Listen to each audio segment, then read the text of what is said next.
Hey, welcome pre-Chiro students. This is Dr. Ben. I'm a chiropractor, and today we are going to have an insightful conversation with Andrew Robeson out in Europe, who is representing the UCA, the United Chiropractors Association, and we're going to help just try and build some context over how this organization can be supportive to you in your formative years before you enter into chiropractic education. So, Andrew, can you get us started by just introducing yourself and sharing a little bit about what your background was before you discovered chiropractic and decided to become a chiropractor? Sure. Thanks, Ben. Thanks for having me on.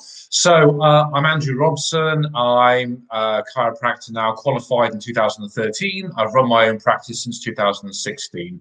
I'm 42 years old, so it wasn't the first degree for me. I actually did a business and French degree. I lived in France for a year, and I worked in financial services for a few years. So chiropractic was a complete 180 volt fast and a new career for me.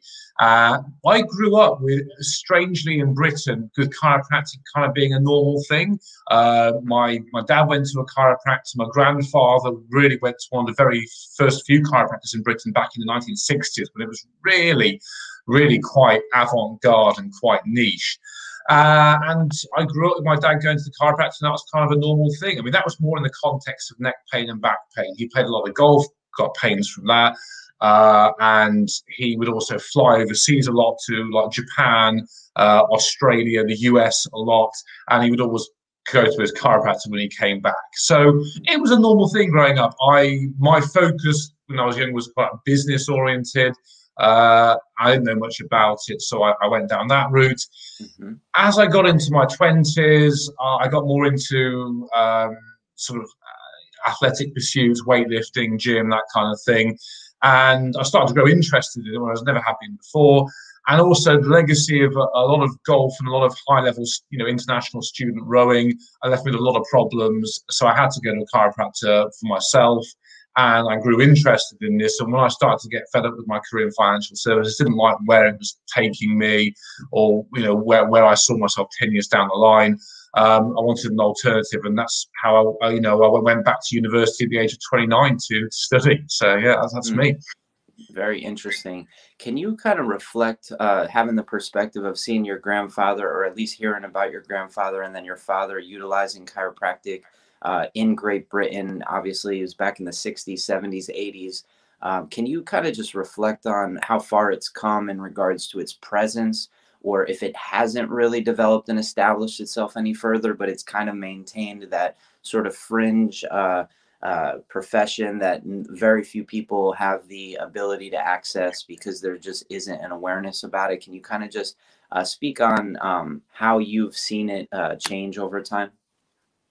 So let's say back in the 70s, from what I've heard anecdotally, there were only about 10 chiropractors in London, which is tiny. Based on that rate, there would have only been 100 or so in the entire country.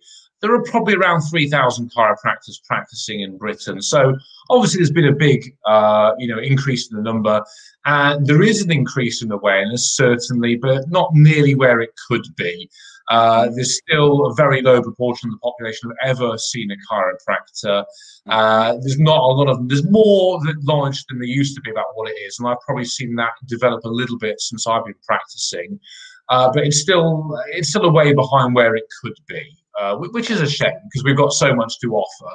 And if you look at, we've probably in Britain there's probably one chiropractor for every 20,000 people or so of the population, whereas I hear in Australia it's kind of like one for every 8,000. In the US, it's something like one for every 3,000. So very underutilized compared with where it could be. 100%. And I understand that osteopathy has really developed itself as the profession within the context of, if I have some sort of physical imbalances that are interfering with my ability to live my highest quality of lifestyle, I'm probably going to seek out an osteopath for support. And that's probably just because of how present they are. And also because I believe osteopathy, I'm not sure, I would love to hear your experience. Has osteopathy really maintained its roots and its connection to its roots of being like, seeing the whole person and really working in this holistic framework that it used to? Is it still like that in Europe, or has, just like the United States, it become more of this medically oriented, event based. You come in, you get a mobilization, and you're out the door. And if you're good, then I don't need to see you ever again.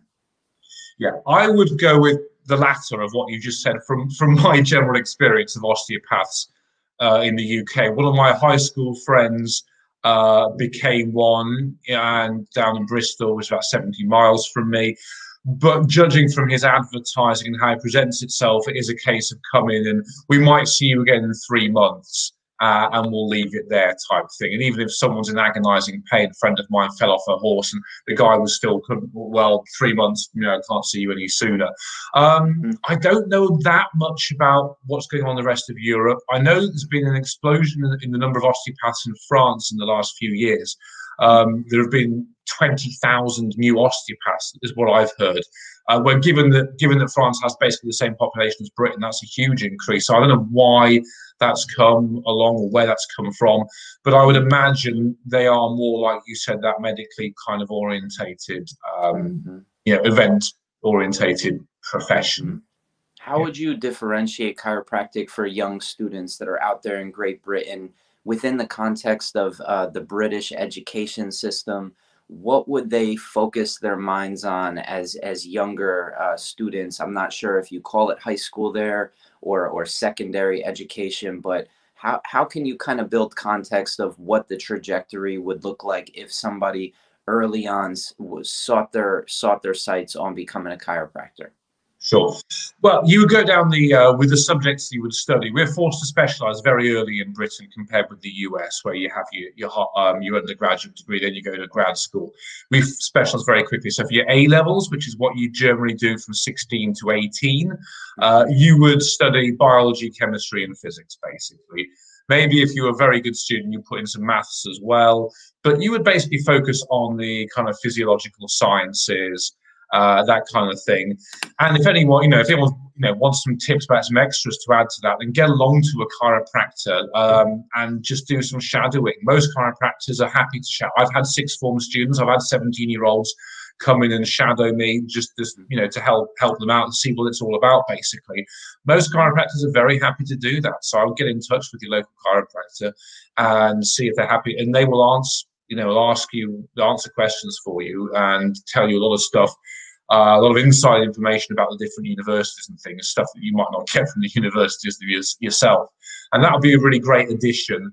And when you're applying to university, they want to see that you've got the grades or you can make the grades, but you really want to add in something extra to that and show that you're really keen, in whatever way that may be. Do you have any recommendations on specific schools that students consider if they're interested in chiropractic within the context of Greater Europe, or maybe just touch on which schools exist, and then maybe the framework of how these schools differ from each other in their approach or their views on chiropractic? Obviously doing so with, just trying to plant some seeds in people's minds of, if I live out there in Great Britain or in Europe, where am I going to go study? Sure. So in Britain currently you have the oldest one, AECC, Anglo-European College of Chiropractic, set up in the 60s by my very good friend, Dr. Leonard Fay, now in California, formerly Britain and Canada. That's the oldest one. That was set up in the 60s in Bournemouth, on the south coast of England. You then, in the late 90s, you had the Welsh Institute of Chiropractic, which is basically near Cardiff in South Wales. And you've got the McTimoney College, a little bit different. McTimoney is a bit of an offshoot of chiropractic. That's in Abingdon in Oxfordshire. Very central location. In the last couple of years, you've got some more now. You've got in Thames, I think it's called South Bank University in London. So just on the south bank of the River Thames there, Lambeth area. You've got a new course set up by Dr. Mark Langweiler. It was really great experience. He worked in practice for 27, 28 years and went into education after that. I know he's practiced a lot in the US, in Spain, in Holland as well. It's not as big as the other courses, but you get some great perspective. And they're very good because they're working on having in-clinic placements for their students in public, out in the real world. So that's definitely one worth looking at. There was a clinic. Where was that school at? If you could just That's in London. So that's pretty central in London. South Bank University. Mm. Their main campus would be probably Lambeth, I think Lambeth area, or that kind of area, just on the south bank of the River Thames, as it says in the name. Mm-hmm. So it's fairly central. If you want, if you want the London lifestyle, that's where you'd go basically. Mm-hmm. But I'd be confident that'd be a very good course there. You get great experience. Mm-hmm. There is a course that was being set up in Teesside University in Middlesbrough. That's right up in the northeast of England, by an old course mate of mine, Dan Moore, was the principal there. I think that's on hold, or it's taken a bit of a hit because of COVID, but that's very much an option. What I'd really recommend, though, very shortly there is going to be a new chiropractic college opening up in Edinburgh. The UCA has been very heavily involved with the development of that college. If you're looking for a college with a real perspective across the board of, look the evidence based, but also going to the vitalistic and really get the full breadth of chiropractic, that's where I'd recommend going once it's up and running in Edinburgh. There's also a college in Barcelona, which is great. And if you want, I've lived and studied abroad. If you want to study abroad somewhere with a much more clement climate than Britain, and a real great city, then Barcelona. A lot of people have studied there. It's a fantastic city, and really the college has a great reputation and has produced a lot of great graduates. So I would look at that option as well. Can we key in on the school that you said the UCA has been really involved with? Because I understand that you are really involved with the UCA. Maybe let's start with you just touching on your involvement, what inspired you to get involved with the UCA, and how has your time with them really evolved, your engagement with the profession? Sure.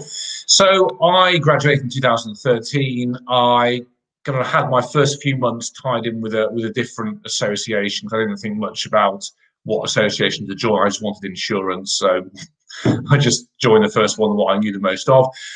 In the first few months, first year in practice, I began to feel that how I wanted to approach chiropractic and my principles were more aligned with the UCA. And just before we got on, we were talking about how it's a great institution, great association, a real breadth of people with different, view the more evidence-based mechanistic profile to the more vitalistic, and there's a real good mutual respect and tolerance and happiness to have open discussions within that group there. So I felt, I really like that. You get a lot of variety at their conferences. They're very upbeat, uplifting things to go to, and you get some great content and great speakers. So I really was on board. I really liked their vibe when I first went to one of their conferences. So as things have gone by, about a year and a half ago, I decided I wanted to really get more involved rather than just complaining about, how certain things were not going where I wanted in chiropractic, to actually go and do something about it. So I contacted some friends who were involved with the board of the UCA, and I've been on the board of the UCA now for since about November 2019. And so I'm now the student liaison officer. So I'm going to be involved in sort of getting promotion, getting the UCA better known amongst students, and I also, involved with board meetings and general publicity and events and things like that there. So it's an association you can feel really passionate about. It's not something where you're there as a passenger. You want to get involved and want to really help. I wouldn't say preach is the wrong word, but let people know about chiropractic and the principles there. No, that's a great segue. Can we get into some of the details of the agenda that the UCA has? Maybe just touch on what the agenda was last year. This year, I'm sure it changes. You can only focus on one or two things at a time to really make them happen with the level that you would love to see them happen at. So can you kind of just touch on maybe what has been happening with the UCA, and then also maybe where it's going? Sure. Well, obviously, you can't talk about the last year without COVID. So we've done our best, to provide support and advice for the membership throughout what's been a difficult time, whether that be just kind of, you know, weekly webinars to give advice about, because there's all these rules about PPE and things that we have to follow. And so how to, you know, ranging from that very specific and essential advice to kind of more uplifting thing like try to, you know, keep people reminded why they're in the game, basically, why they're doing what we're doing, and how we can still, you know, just, yes, we don't want to have to wear masks, but we do have to wear masks and things like that, but we can still deliver, you know, a real great life-changing service. So keeping people kind of as uplifted as we can there, and help keep practices going and remind them why, you know, they're in chiropractic in the first place there. Can you actually, okay, I'm sorry, go ahead. Oh, no, you want to ask a question, go for it. Just as you said right there, you know, just to keep people reminded of why we do what we do in the first place, can you touch on your practice and provide some insight for prospective students on just your experience since 2013 of becoming a chiropractor, and what it's like to not only be a chiropractor in practice, but also in your community, and the quality of life that it offers, and just sort of how your practice is set up, the type of people you see, the types of techniques or the approach that you offer and implement? Sure. So I started in 2013. I basically, the first two jobs I had were quite different, but they were both a fantastic learning experience. In terms of, I worked with someone for the first year who had been to Palmer College and really steeped in a lot of principles of chiropractic. The second, for personal reasons, I had to move city where I was. So for the next 18 months, I worked in a very, very busy practice, really great setup, where they had, you know, an attached rehab gym, things like that as well. So I learned a lot, and I was sort of finding my feet. And I would counsel anyone for the first couple of years, just really improve your adjustment skills, find out about how people practice and how you want to practice. And then after 2.5 years, I set up my own I moved back to my hometown, basically. So I would say to anyone, go somewhere where you're kind of congruent to where you feel you fit in. Don't pick a town and say, oh, I think that'd be a good place to practice, but I wouldn't want to live there. It's not going to work. There's going to be a disconnect and an incongruency there. So I moved back to my hometown. Took me a few months to get used to the accent again, but I did pretty quickly. And yeah, I think I see pretty much. I would say my practice is more geared towards if you were to take the mean at the average age, it's probably early 50s, something like that. Possibly come down a little bit in the last few years, but I got a lot of people who, if you were to pick your sort of typical patient, there'll be 3 or 4 types. You've got the first, a lot of tradesmen, builders, carpenters, that kind of thing, who need to be physically be able to work. Need to be able to operate in order to work and maintain a lifestyle, but also enjoy family time at home, that kind of thing. I think a second group, office workers, a preponderance of career women, a lot of neck and issues, headaches, that kind of thing from sitting in an office typing all day. And there's been a real rise in that since COVID, because a lot of people who had good office setups at work are sitting on a sofa at home, and I tell them not to, but often they don't have enough space in the house to be able to have a good setup. I'd say a third category would be the silver surfers, who are semi-retired or recent retirees who really want to make the most of the retirement, play golf. I'm actually based on a golf course in like an office section there. So I said a lot of golfers, they really want to take advantage of their free time now and don't want, pain and joint issues and whatnot getting in the way. And the final group are just elderly who really want to maintain their independence and their mobility, that kind of thing.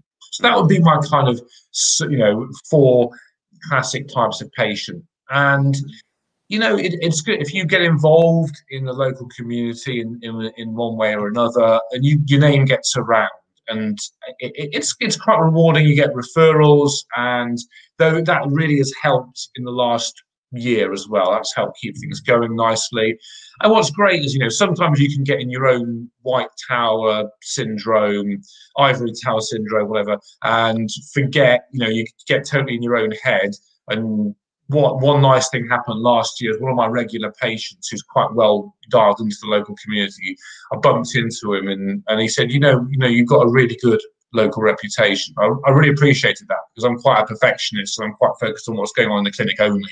So it was nice to hear that, really, and that's how you build a long-term practice. Really build those links in the community with sports teams, with other practitioners, other things. Putting out email content, video content. I've been a bit slack on that recently, but during COVID, I really did a lot of that. And people appreciate that. They pass it on. And it's kind of building like a conversation with your patients and with the local community, not just staying in your practice, being like a helicopter, you chop her in the morning, do your work and chop her out again. You really want to be involved. I would counsel anyone, as I said at the start, don't open a practice in a community where you don't want to live or don't want to have some involvement. Mm-hmm. Can you talk about what the students are like, the level of confidence and proficiency and skill set that the students have today compared to maybe when you graduated in 2013? What have you seen get better? What have you seen maybe slip a little bit? And just like, what are some real recommendations for students that are about to go into chiropractic college? I know you've mentioned a couple things, but how can you, with the UCA, support them through their journey in chiropractic education? Sure. Our conferences, our events are open to students. We always welcome students to come. There are always reduced rates for students because we acknowledge that they're on a budget, they're not earning yet. So we do our best to, and there are some student groups, but we do our best to, we can support you with it. There's a buddy system as well that you can find out, get advice from an experienced chiropractor who'd be glad to help you. So we can help sort of really grow your knowledge, broaden your horizons, and give you support throughout the university experience, basically. Mm-hmm. And so what are some projects that the UCA has moving forward? Do you have like subcommittees for specific interests? And if not, like what are the interests right now of where things are moving and where energy is being placed? So there are some of us, two of us in particular, myself and another colleague, who are working on producing webinars, events and things for students, because we're still in the webinar kind of frame at the moment. But long term, why not keep doing them? It means it's easier for everyone to get on. It means I don't have to travel the country. Not that that's the only reason, but it means we can produce more content and material on a range of subjects.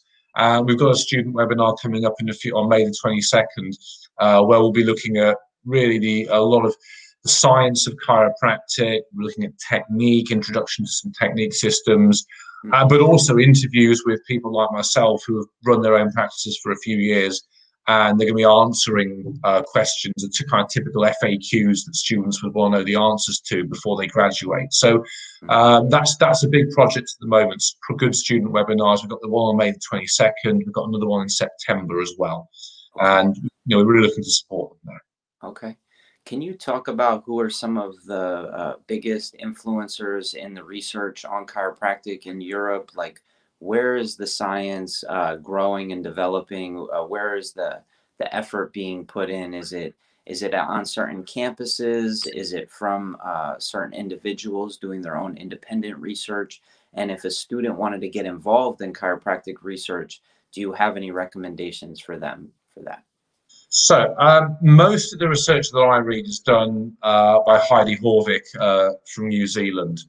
So I mean, she's researching the really interesting stuff. Like, I mean, yes, it is very important to build more research into biomechanical disorders, those kind of things, and the colleges at AECC and YIAC are doing good work in that. But what Heidi is looking at is the really interesting stuff like for example, effects on coordination, balance. She's working with athletes, looking at sort of taekwondo, sort of kicking strength, maximum voluntary contraction. Also, there's a paper coming out soon. I'm not going to give the name of the person who's written it because I'm not sure, he hasn't sort of come out with it yet, so I'll wait till it comes out officially. But it's showing how I believe that a number of cervical adjustments can increase blood flow to the brain, and that paper's basically finished. So I understand you know, be coming out fairly soon. But Heidi looks at what, you know, the science and the research science behind they call the vitalistic side of things, which is the really interesting, really fascinating stuff, the kind of stuff that, you know, we've seen, we've observed in clinic for years. Obviously, we don't have any, you know, research evidence, but apart from the anecdotes and what we see to back it up. But now Heidi's working really looking at the stuff that will back that up. And that paper that I mentioned before about the blood supply to the brain and being affected by cervical, you know, adjustments, there'll be a discussion on that in the student webinar on the 22nd of May as well. So that's worth getting along and watching. How did that individual do that research on how adjustments can improve blood circulation through the spine? Did they do it in their office, or I'm not sure. were they? I'm not sure. Not sure. I suspect it was through the office. But if you want to know, log in on May the 22nd, you'll find out. Okay, great. How do people get involved with the UCA? What's the cost? What is the sort of immediate experience that is had once you do sign up? And how can students really leverage their membership with the UCA beyond the webinars? Maybe touch on the buddy system a little deeper, and really give us some understanding of like how can this organization really support you as a student? I should know a bit more of the rapid fire answers to that. So the charges, the costs are are competitive. Let's just say compared with the other associations in terms of membership and in terms of insurance as well. I don't have the numbers off the top of my head, but they are competitive with the other associations. Yeah, you have, you know, and you know, buddy system. You have just a great network of a fallback on what I said before, just of conferences and things. The buddy system, someone will get in touch with you and do what they can to provide support and help you. I just think sometimes, you know, slightly smaller associations are, you know, a bit leaner and can provide a bit more personalized support as well. But you get greater interaction, great opportunities really from day one. What's your vision for what's possible with the profession in Europe? Best case scenario, what's the trajectory look like for chiropractors? What's the outlook on the future of the profession for somebody who's considering it? The outlook should be very good. I think what we just need to do in order for the profession to grow, we just do what we do best in our practices, and the public will see that and carry on referring people, and more people will find out. And I think that, you know, there is more involvement with public health bodies, which, you know, is bearing some fruit. But I think that the best way of growing the profession is providing an excellent service to the public, and more members of the public, certainly at least in Britain, are not really getting what they want with the public health system and going and trying chiropractic, which is still seen as a bit alternative, are getting what they want and then telling their friends. And that's just do a great, you know, learn to be a great communicator, a great adjuster, do that in your practice will build, more people will find out about it, and that's how we can carry on growing the profession. And can you kind of just talk about the culture of the profession in Europe? Is it divided? Are people becoming a little bit more collaborative in their dialogue? And if so, what's possible when you see multiple organizations working together or multiple schools working together in the name of chiropractic to just really improve the amount of resources that are pooled, or just, you know, I'm just asking you to get a little creative here on how things could look if we had a little bit more camaraderie and a little bit more collaborative dialogue going on. There is some collaborative dialogue all the time between, there are three associations. There's the UCA, there's the McTimoney Association, and there's the Scottish Chiropractic Association. The three do form an alliance. We're not the same association, but we do a lot of work together in terms of conferences, and obviously the UCA is working with the Scottish Association to help build the Edinburgh College. So there is, you know, and we've been doing that for years, and we'll carry on doing it. And I think that is a very successful forum for conferences, for learning, for sharing ideas, for growing the profession.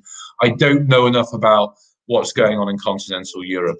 I really don't. So I don't want to just put ideas out there because I don't know enough to form an accurate opinion. But I attend conferences where they've had chiropractors from Holland, Germany, France, Spain, Switzerland, Croatia. Why not get to a conference in continental Europe? You get to meet people, you get to build your network, find out more about what goes on there, and that can only be a good thing. Mm-hmm. Some of the seminars that I'm familiar with are Chiro Europe, the Axiom seminar, and the Edinburgh lectures. Have you been to any of those? And can you kind of reflect on your experience of going to them, or any other seminars that are really relevant for professional development? So much to my shame, I have not been to Chiro Europe or the Edinburgh lectures. A couple of times I was going, but other conferences actually conflicted. But I do intend to get along to that. I've been on a bit of a journey myself, and I wasn't. Probably I would say I wasn't quite aligned with some of those now, but I am more open to that. At least trying it out. That's just my own personal perspective. Some of the conferences that I've been to, the CE is the main UCA conference, which is great. The spring conference, which the UCA organises, which was just we've just had in the last few weeks. Other things that I get to, I go to quite a lot of sort of technique kind of focused conferences. I mentioned my friend Leonard Fay. Unfortunately, he's not been able to make it over since 2000 and came in 2019. But I've got to a lot of his conferences, a lot of sort of communication conferences with a friend of mine, Dr. Josh Wagner, who's organised in Britain, organises in the US a lot. So those are the kind of conferences that I've focused on mainly. But so it's quite sorry I couldn't give you a bit more about Chiro Europe and that kind of thing. Fine. But what about a lot of my friends go? You were saying. I was going to ask you about the conferences that you have been to. Can you kind of talk on even the one that just happened through the UCA? Like, what were some of the topics that were discussed? Specifically, what were the presentations about? What did you come away with from that conference? What stuck out to you of some of the key points that you learned there that were helpful? Sure. We had Tim Young, who's fantastic, based in Oklahoma, I think. And that was just really uplifting to hear his story. And it's great to see someone like that who's so passionate, who's so like top of his game. That's really gives you a good boost to remind you why you're doing what you're doing. And another friend of his came in and she gave a talk, and I should be able to remember her name, but unfortunately I can't. But it was great to hear him. That was the real standout for me. We have sections about evidence, about specific areas of chiropractic, sometimes like pediatrics, neonatal, that kind of thing. But that was because we were still, a year down the line, we were still, having to do things online. It was a great boost, vitality boost in every way for me, just to get on to see other chiros, to interact, to ask questions, that kind of thing. It was kind of a little shot in the arm what I needed. Remind us all that I practice by myself, and I've gone from practicing with 3 or 4 other chiropractors to practicing by myself. And when you're by yourself, and especially this last year, when you're not really seeing almost hardly anyone else in person, it's great to see other people, your friends, colleagues you respect, and just to give you that boost. So that was the main thing that I got out of that, just being on there discussing chiropractic people who had the same perspective as me.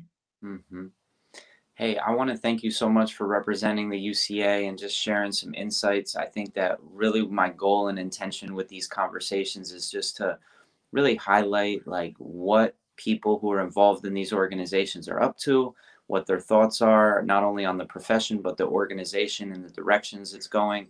Because I think the more we can build a cohesive ecosystem of resources, the easier and more efficiently that students can tap in and get involved and find support and guidance, because it can be convoluted. Like you said, you've been on a long journey, so have I. And the more we can bring clarity in the minds of this next generation, I think the faster they'll go, we'll shorten the learning curve, and we'll all be better off because of that. Absolutely.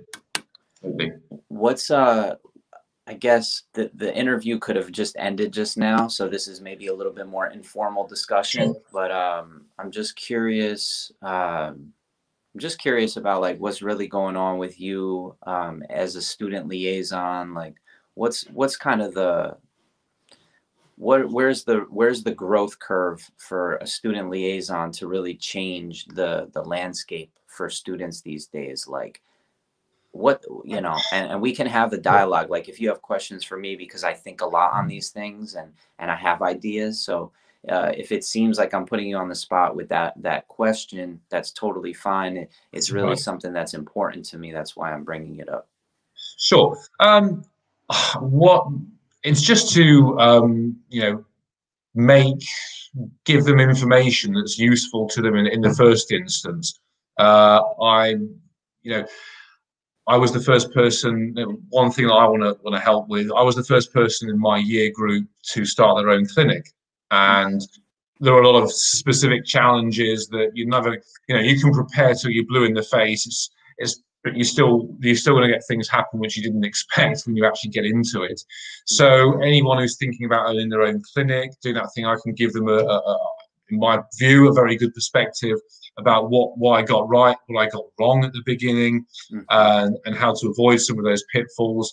And just basically, I am aware of a few chiropractors, contemporaries of mine, who either it didn't work out for them and they dropped out of the profession, or they might be in it but not as fulfilled as they could be, and just really open their eyes to how great it can truly be. And it can be, it's not a job, it's a vocation, and beyond that it can also be an entire lifestyle. And it's that much more rewarding when you feel you're not even going into work, you're just showing up somewhere, doing your thing, being yourself. And this is when I opened my own clinic. Once I got past the first month and a half of finding the fee, I would go to work and I feel like I haven't been to work. I've just been somewhere, done my hobby, and come home again, which is a slightly odd but a fantastic feeling. And so there's an opportunity to have a life like that where you can just but be a fantastic practitioner, run a very successful practice, but not feel so much like you're at work. And believe me, the feeling I get when I go to my practice now compared with when I used to work in financial services, it's so different. Working for myself rather and doing something I care about, doing something where I see as positive, whereas when I worked in financial services, I was helping sell tax dodges to big companies, essentially. So it's a total. You can have what we can help students with is greatly improve your chance of succeeding and getting by and making a lifestyle, a livelihood in chiropractic. But beyond that, taking it from a job to a vocation to a lifestyle, which is when you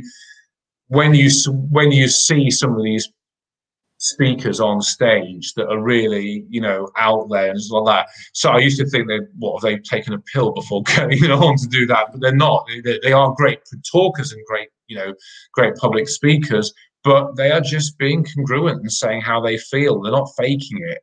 And I always assume, well, you can't enjoy it that much, you've got to be faking it, basically. But not the case at all. So anyone, just to help improve not just to help give them advice on how to improve their chiropractic technique and adjustment skills and things, which you can do, and that's a huge part of it. But the mindset change where you can just live a life where you're just doing your thing and your skill, and when your favorite hobby becomes your job, then you've done your last day of work, is what I think. I once heard my cousin say he was very happy at his job, not a chiropractor, completely different thing. There you go. No, it brings me great joy to hear that from you, and like just keeping it real. We don't know in the US, me and my practice, I don't know what's going on in Europe. You hear lots of stories of, chiropractic is being watered down and the profession as it once was is not anymore. And the future is really bleak in regards to maintaining and preserving that which keeps chiropractic different from other professions. But it sounds like with you as a student liaison and you being optimistic on all the other resources that exist out there and having chiropractors come and share, that the profession's heading in the right direction. Sounds good. So Cool. that's really exciting. Great, thank you. Well, it's been a pleasure to talk to you. Thanks for having me on. Absolutely, yeah, my pleasure. And if there's anything we can do to create some sort of collaboration with this pre-chiro project, I would love that. Whether it be you potentially hosting interviews or conversations like this in the name of let's support our students, let's support not only our current students but our prospective students, that would be welcomed. I would really enjoy that. And it doesn't have to be specifically with the project I'm doing, but I seem to be the one that cares the most about developing content for that specific audience. So anything that can be done, you let me know. Okay. I will do. Okay. All right. Awesome. Thank you, Andrew. Thanks. All right. Appreciate you, man. You too. You too. Appreciate it.